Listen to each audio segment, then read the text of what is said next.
Hello दोस्तों, आज हम बात करने हेलो वाले हैं दोस्तों, स्वागत है हमारे यूट्यूब मुक्त चैनल व्यापार स्ट्रॉन्ग रूट ऑफ पर। एजुकेशन में। मैं आपका आपका दोस्त दोस्त सागर सागर अवस्थी। अवस्थी। अब बात करते हैं मुक्त व्यापार की अवधारणा के बारे में। मुक्त व्यापार की अवधारणा ब्रिटेन के दो प्रमुख अर्थशास्त्री एडम स्मिथ और डेविस रिकार्डो ने तुलनात्मक लाभ की आर्थिक अवधारणा के जरिए मुक्त व्यापार के विचारों को समझाया था। जो ब्रिटेन के दो अर्थशास्त्री थे, प्रोफेसर एडम स्मिथ और डेविड रिकार्डो, इन्होंने मुक्त व्यापार की तुलनात्मक अवधारणा इन्होंने दी थी। इन्होंने बताया था कि जब कोई देश किसी अन्य देश से बेहतर गुणवत्ता वाली वस्तुओं का उत्पादन करता है, जब कोई देश किसी अन्य देश से अच्छी गुणवत्ता वाली वस्तुओं को उत्पादन करता है, फिर जो उससे लाभ उत्पन्न होता है वही तुलनात्मक लाभ होता है। फिर लिखा, ऐसे देश जिनके पास इन उत्पादों की सीमित मात्रा होती है वह अन्य देशों से इसका आयात कर सकते हैं। जो दूसरे उत्पाद होते हैं जिनके पास सीमित मात्रा होती है वह अन्य देशों से भी इसका उत्पाद कर सकते हैं। उत्पादन मतलब आयात निर्यात कर सकते हैं। लिखा, एक मुक्त व्यापार उपभोक्ताओं के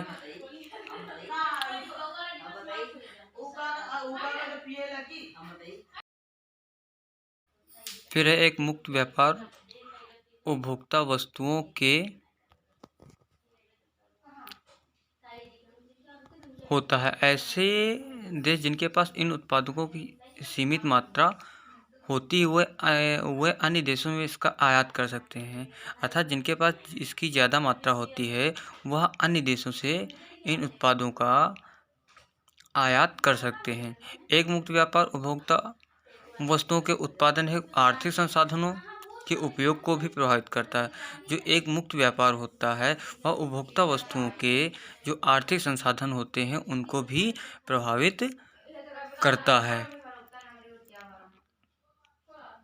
फिर है मुक्त व्यापार की परिभाषा। लिखा है, किन्हीं देशों द्वारा आयात निर्यात में भेदभाव को समाप्त करने की नीति को मुक्त व्यापार कहते हैं। अर्थात जब कोई दो देश आयात निर्यात करते हैं और उनके बीच जो भेदभाव होते हैं उन भेदभाव को दूर करना और उसके आयात निर्यात को ही मुक्त व्यापार कहते हैं। फिर लिखा, टैरिफ और कुछ गैर टैरिफ बाधाओं को समाप्त करने से मुक्त व्यापार भागीदारी की एक दूसरे के बाजारों में पहुंच आसान होती है।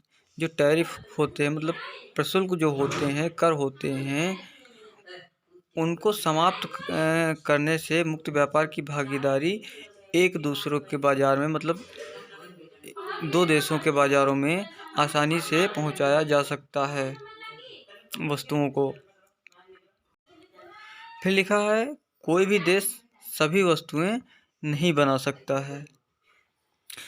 इसे देखते हुए मुक्त व्यापार की बहुत ही ज़्यादा ज़रूरत होती है, जिससे कि बाज़ारों में वस्तुओं का आदान प्रदान आसानी से हो सकते हैं, आयात निर्यात आसानी से हो सकता है और लोगों को उनकी ज़रूरतें आसानी से पूर्ण हो जाती हैं लोगों की। फिर लिखा है, मुक्त व्यापार किसी भी प्रकार की व्यापार नीतियों का निषेध है और इसके लिए किसी सरकार को कोई विशेष कार्यवाही करने की आवश्यकता नहीं होती। इसके लिए सरकार को किसी भी विशेष कार्यवाही करने की आवश्यकता नहीं है। व्यापार को एक दूसरे बाजार में आसानी से आयात निर्यात किया जा सकता है। देखा, इसे व्यापार उदारीकरण के रूप में जाना जाता है। इसे क्या है, किस रूप में जाना जाता है? व्यापार उदारीकरण के रूप में। देखा, इसके तहत विभिन्न अर्थव्यवस्था वाले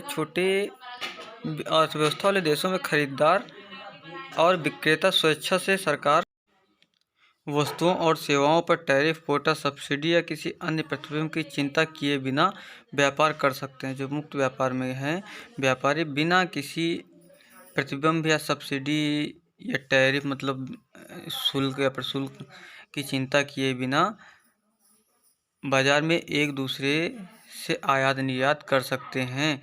इससे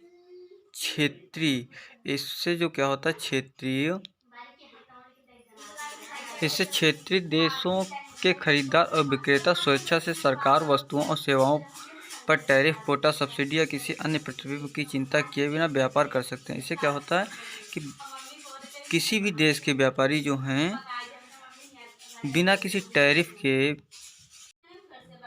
टैरिफ, कोटा, सब्सिडी या किसी अन्य प्रतिबंध की चिंता किए बिना व्यापार कर सकते हैं। इससे क्षेत्रीय एकीकरण भी बढ़ता है। इसमें मतलब कोई भी शुल्क नहीं देना पड़ता है किसी भी देश को, और इससे क्षेत्र का जो मतलब देश होते हैं उनका एकीकरण बढ़ता है। मतलब मिलजुल करके रहते हैं और कोई भी प्रतिबंध नहीं लगता है। Please subscribe the my channel. Thank you my dear.